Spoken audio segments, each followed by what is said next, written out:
मैं आ गया। तेरी कलाई सूनी नहीं रहने दूंगा। मैंने कहा था ना तुझसे। भैया, आप तो कह गए थे कि इस बार नहीं आ पाएंगे। ये सच है या मेरी आंखों का कोई सपना है भैया? जिस भाई ने ड्यूटी की खातिर त्योहार छोड़ने की चिट्ठी भेजी थी, वही भाई आज दंगों के बीच से जान जोखिम में डालकर यहाँ तक दौड़ा चला आया। आखिर ऐसी कौन सी ताकत थी जिसने उसे हर मुश्किल पार करा दी? कुबरा नाम के एक छोटा सा गांव था, जहां रामदीन और पार्वती अपने 2 बच्चों राजू और राधा के साथ एक टूटी झोपड़ी में रहते थे। गरीबी उनके साथ परछाई की तरह हमेशा चलती रहती थी। सुन रही हो भाग्यवान, आज फिर घर में एक दाना अनाज नहीं बचा है। पता नहीं आज राधा और राजू को दोपहर में क्या खिलाओगी तुम इस हालत में। मेरी ये खांसी वाली बीमारी भी अब रोज ही बढ़ती जा रही है। दवाई के बिना शायद अब ज्यादा दिन नहीं टिक पाऊंगा मैं इस दुनिया में। पता नहीं आगे क्या होगा। सुनिए जी, आप इतनी चिंता मत कीजिए। भगवान ने हमें 2 हाथ पैर दिए हैं, तो कोई ना कोई रास्ता भी जरूर निकाल देंगे वो हमारे लिए इस मुश्किल घड़ी में। मेरे राजू ने कल ही कहा था कि वो पुलिस भर्ती की तैयारी शुरू करेगा। अगर वो अफसर बन गया तो हमारे सारे दुख पल भर में मिट जाएंगे इस घर से। पर भाग्यवान, शहर जाना, वहां अकेले रहना, ये सब इतना आसान नहीं है। इतने पैसे कहां से आएंगे बेटे के पास इस पूरे सफर के लिए? बापू, माँ बिल्कुल ठीक कह रही हैं। मैं बहुत दिनों से यही सोच रहा था कि खाकी वर्दी पहनकर आपका इलाज करवाऊं और माँ की आंखों का ये अंधापन भी जल्दी दूर करवाऊं। बस मुझे शहर जाना होगा तैयारी के लिए। यहाँ इस छोटे गांव में रहकर ये सपना पूरा होना अब मुझे बहुत मुश्किल लगता है इन दिनों में। बेटा, इतनी दूर, इतनी जल्दी? मेरा दिल नहीं मानता तुझे अकेले भेजने को उस अनजान बड़े शहर में इस उम्र में। माँ, मैं आपसे दूर नहीं जा रहा। मैं तो सिर्फ आपकी वो पुरानी मुस्कान वापस लाने के लिए ही जा रहा हूँ। बेटा राजू, इस टूटी झोपड़ी की छत अब तेरे ही मजबूत कंधों पर टिकी है। अपनी बहन की खुशियों और हमारी इस लाचारी का सहारा अब सिर्फ तुझे ही बनना है इस घर में। जा बेटा, मेरा पूरा आशीर्वाद तेरे साथ है। बस मेहनत से कभी पीछे मत हटना, चाहे कितनी भी मुश्किलें आए तेरे सामने इस लंबे रास्ते में। भैया, आप शहर जाओगे तो मुझे यहाँ बहुत ज्यादा याद आएगी आपकी, पर आप जरूर जाओ। मुझे पूरा भरोसा है कि आप एक दिन बड़ा अफसर बनकर ही इस घर में लौटोगे। मैं रोज भगवान से यही प्रार्थना करूंगी कि आपकी राह में कभी कोई तकलीफ ना आए। बस आप जल्दी कामयाब होकर वापस आ जाना यहाँ हम सबके पास। बेटी ठीक कह रही है राजू, तू बस अपना और अपनी सेहत का पूरा ख्याल रखना वहाँ शहर में। हमारी चिंता तू बिल्कुल मत करना। भैया, ये मेरी अकेली सोने की बाली है जो हमारी स्वर्गीय दादी ने मुझे बहुत प्यार से दी थी।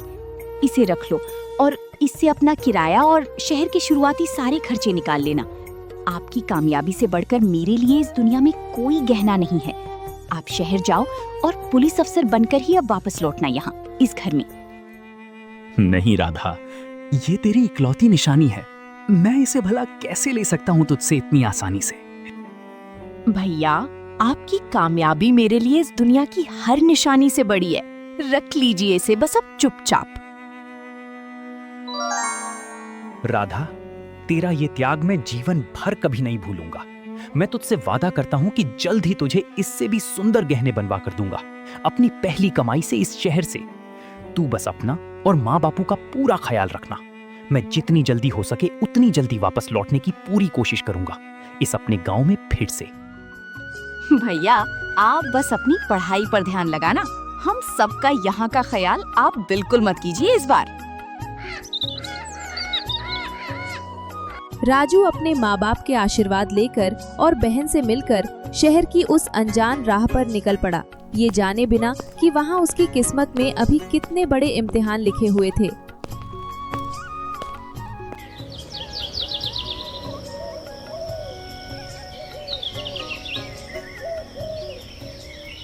आज फिर एक भी पैसा नहीं बचा है मेरे पास खाने के लिए। बस नल का ठंडा पानी पीकर ही सोना पड़ेगा आज इस रात। पर परीक्षा बहुत पास आ चुकी है, इसलिए हिम्मत नहीं हारनी है मुझे। माँ बापू और राधा की सारी उम्मीदें मेरे साथ हैं, इसलिए कोई भी कमी नहीं छोड़नी है अब मुझे इस वक्त में।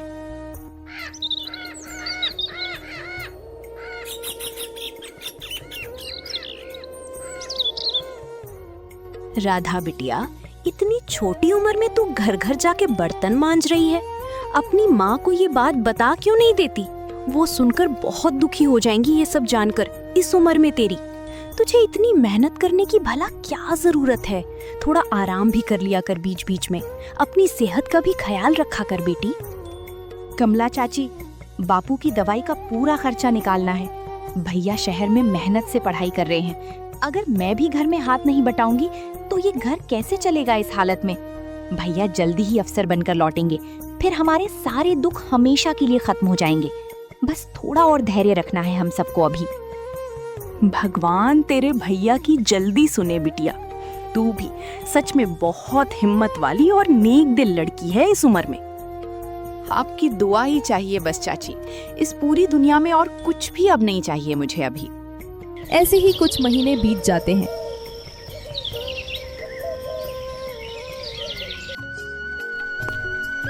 एक दिन डाकिया चिट्ठी को लेकर पार्वती के घर आता है।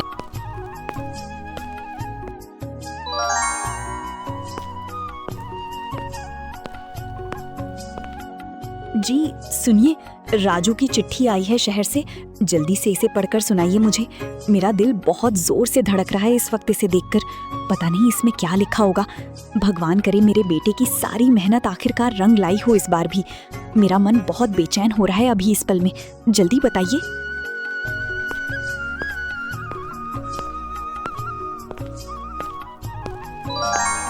भाग्यवान, हमारा राजू पुलिस सब इंस्पेक्टर बन गया है।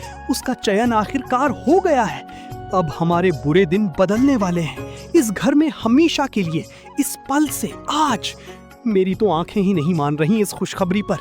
आज भगवान ने हमारी सारी तपस्या और मेहनत का पूरा फल आखिरकार दे दिया है हमें आज इस दिन में। मेरी प्यारी बेटी।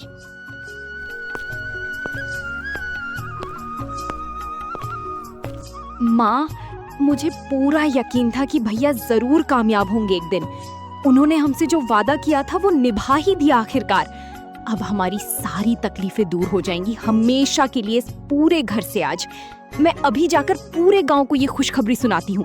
आज का दिन हमारे लिए सबसे बड़ा त्योहार है इस पूरे साल में, है ना माँ? हे भगवान, तूने आखिर मेरी सुन ही ली। अब मेरे बेटे को खाकी वर्दी में अपनी आंखों से देखने का सपना जल्द ही पूरा होने वाला है इस उम्र में मेरी। पूरे गांव में आज मीठा गुड़ बटेगा। मेरे राजू ने आज हमारा सिर ऊंचा कर दिया है। अब कोई हमें गरीब कहकर नहीं चढ़ाएगा इस गांव में कभी भी। आज तो मेरी सारी बीमारी जैसे पल भर में ही भूल गया हूँ मैं इस बड़ी खुशी में। बापू, अब आप बहुत जल्दी ठीक हो जाएंगे। भैया आते ही आपका सबसे पहले इलाज करवाएंगे इस बार। सच कहूँ तो बेटी, मुझे तो अब भी यकीन नहीं हो रहा कि हमारा राजू सच में इतना बड़ा अफसर बन गया है। भगवान ने आखिर हमारी सुन ही ली इस बार में सबकी। अब जल्दी ही वो अपनी वर्दी में इस गांव में आएगा और पूरा गांव उसे देखकर हैरान रह जाएगा। ये देखने का मुझे बहुत ज्यादा इंतजार है अब इस पल में।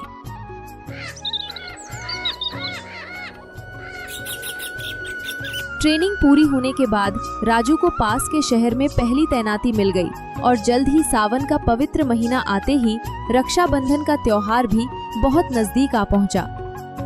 माँ देखो, मैंने भैया के लिए कितनी सुंदर राखी अपने हाथों से बनाई है। इस बार तो चूल्हे पर सूखी रोटी नहीं बल्कि उनकी पसंद का सूजी का हलवा भी बनाऊंगी मैं आज इस दिन। कई सालों बाद ऐसा रक्षाबंधन आ रहा है जब हमारे इस घर में सच में खुशियां दस्तक देने वाली हैं इस बार यहाँ हम सबके लिए। हाँ बेटी, तेरे भैया की खाकी वर्दी देखने की मेरी बहुत ज्यादा इच्छा है। वो कल आएंगे तो पूरा गांव उन्हें देखने के लिए हमारे आंगन में इकट्ठा हो जाएगा इस बार। यहाँ देखना तुम अभी। जा जल्दी से घर की अच्छे से सफाई कर ले, कहीं कोई कमी ना रह जाए हमारे बेटे के स्वागत में इस बार। बेटी जल्दी कर। कल तो मैं भी इस बिस्तर से उठकर दरवाजे तक जरूर जाऊंगा अपने बेटे को अपनी आंखों से देखने के लिए। बापू, आप बस चुपचाप आराम कीजिए। भैया खुद ही चलकर आपके पास आएंगे कल यहाँ। मुझे भी बहुत बेसब्री से इंतजार है कल का। इतनी सालों बाद घर में सच्ची खुशी आएगी। साहब, कल रक्षाबंधन का त्योहार है। मुझे कल सुबह की छुट्टी चाहिए। मैं बहुत सालों बाद अपनी बहन के हाथ की राखी बंधवाने अपने गांव जाना चाहता हूँ, इस बार पूरे दिल से। मेरी माँ बापू भी बहुत बेसब्री से मेरा इंतजार कर रहे हैं वहाँ। कृपया मुझे कल की छुट्टी दे दीजिए साहब, इस बार मैं आपका बहुत एहसानमंद रहूंगा। ठीक है राजू, तुम्हारी छुट्टी आज ही मंजूर की जाती है। जाओ अपने परिवार के साथ खुशी से ये त्योहार मनाओ। तुमने इतनी मेहनत से ये वर्दी हासिल की है इस विभाग में आज पूरे मन से, इसका हक तुम्हें जरूर मिलना चाहिए इस बार। अपनी बहन को मेरी तरफ से भी रक्षाबंधन की बहुत सारी शुभकामनाएं दे देना वहां जाकर। धन्यवाद साहब, मैं कल सुबह की सबसे पहली गाड़ी से ही निकल जाऊंगा अपने गांव के लिए। जाओ बेटा, अपनी बहन को मेरी तरफ से भी ये छोटा सा आशीर्वाद देना। तुम्हारी मेहनत देखकर सच में बहुत गर्व होता है मुझे।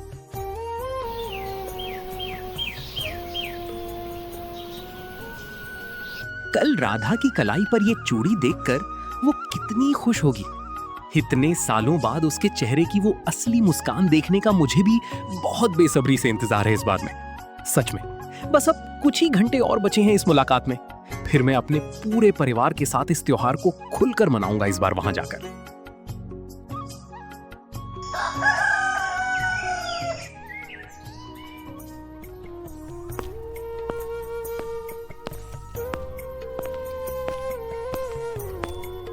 साहब, शहर के बाजार वाले इलाके में अचानक भयंकर दंगा भड़क गया है। हालात बहुत तेजी से बिगड़ते जा रहे हैं। पूरी फोर्स को अभी तुरंत मौके पर पहुंचना होगा इस वक्त। बिना देर किए लोग एक दूसरे पर पत्थर फेंक रहे हैं। कई दुकानों में आग भी लगा दी गई है। स्थिति बहुत ही गंभीर हो चुकी है इस समय साहब।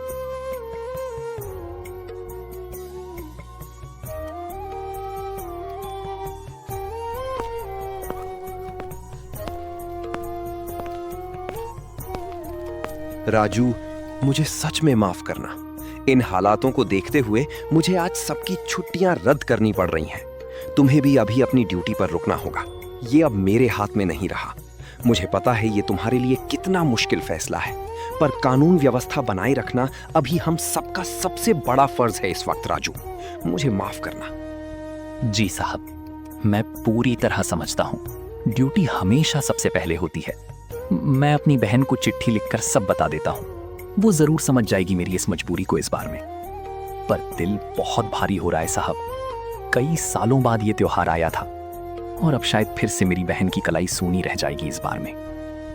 उस रात राजू ने कांपते हाथों से एक चिट्ठी लिखी और तुरंत डाक में डाल दिया।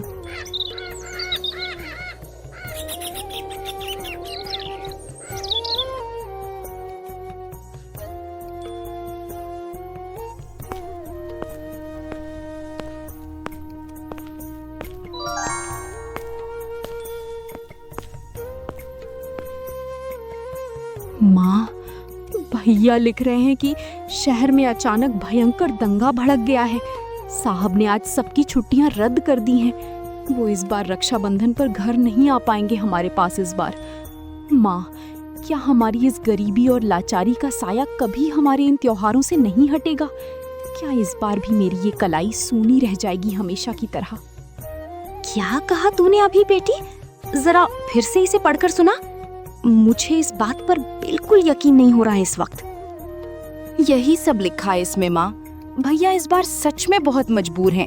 वो चाहकर भी कुछ नहीं कर सकते। हे भगवान, इतने लंबे सालों बाद ये खुशी का दिन आया था और तूने फिर से हमसे ये छोटी सी खुशी भी छीन ली।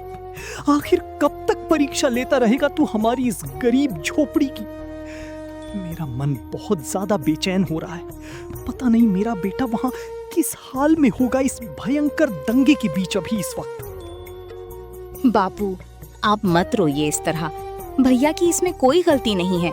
वो तो बस अपना फर्ज निभा रहे हैं वहाँ इस मुश्किल घड़ी में। हे भगवान, मेरा राजू वहाँ अकेला इस भयंकर दंगे में कैसे अपने आप को संभाल पाएगा? उसे कोई भी तकलीफ मत होने देना। बस मेरे बेटे को सही सलामत ही रखना इस मुश्किल घड़ी में। राधा बेटी, अब रो मत। चल, हम दोनों मिलकर भगवान से प्रार्थना करते हैं। वही अब हमारा इकलौता सहारा है इस विपत्ति की घड़ी में।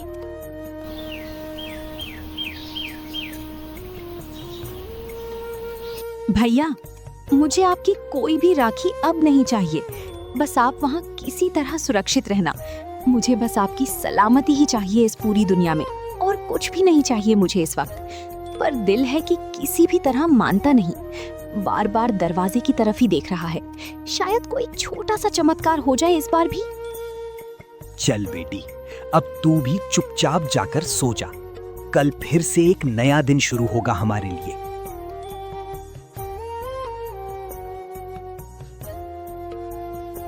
राधा बिटिया, मैंने सुना कि राजू भैया इस बार त्योहार पर नहीं आ पाए।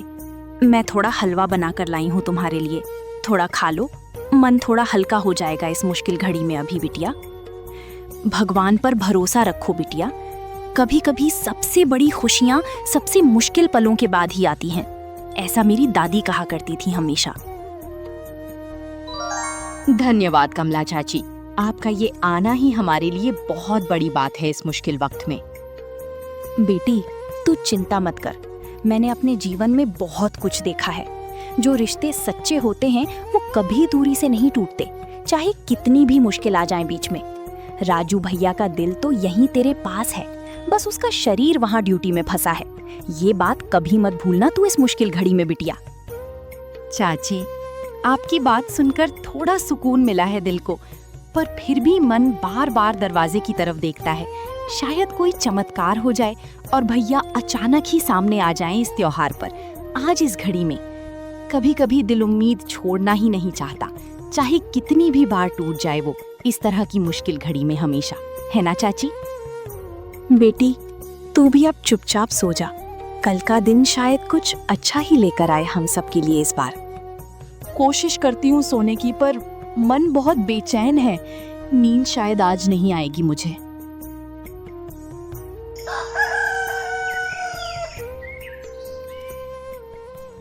रक्षाबंधन के दिन चारों तरफ त्योहार की पूरी रौनक थी, पर उस टूटी झोपड़ी में सिर्फ खामोशी और बहते हुए आंसू थे। दोपहर ढलते ढलते राधा ने भी सारी उम्मीद छोड़ दी थी।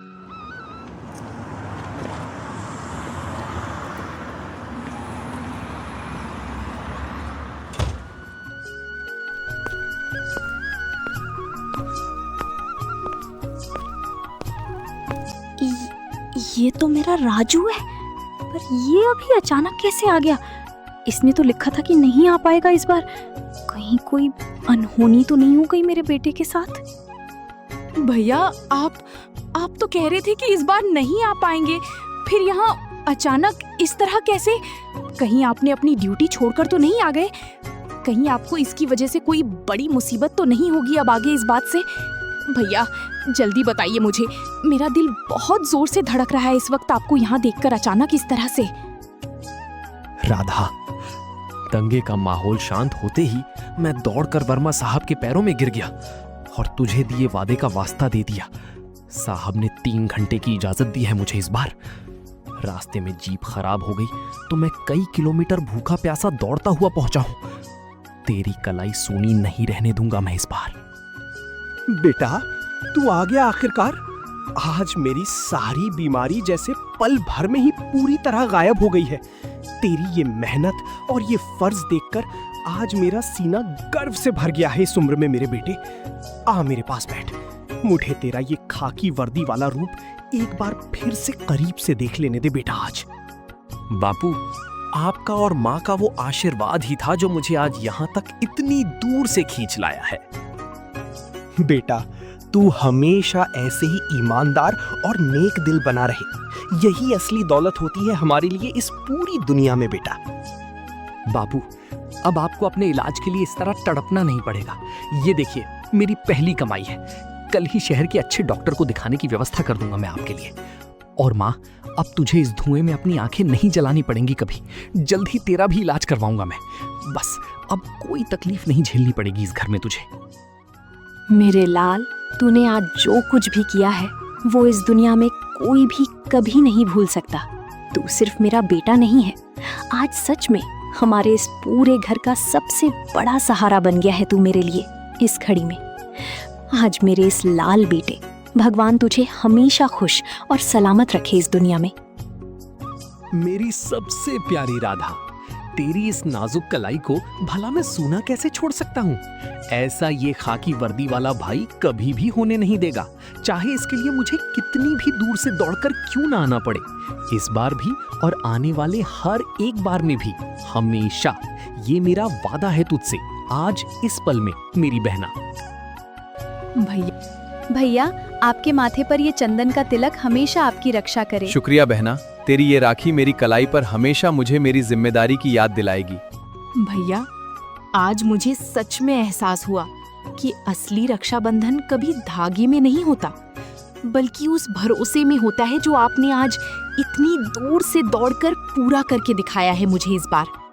मैं आज वादा करती हूँ, चाहे कुछ भी हो जाए आगे, मैं भी हमेशा आपके साथ इसी तरह खड़ी रहूंगी, इस पूरी जिंदगी में, हमेशा भैया। आज मेरा ये घर सच में सबसे बड़ी खुशियों से भर गया है बेटा। इससे बड़ा कोई त्योहार अब नहीं हो सकता मेरे लिए। चलो अब सब मिलकर बैठते हैं। आज का ये दिन हम सब मिलकर साथ में मनाएंगे इस छोटे से घर में।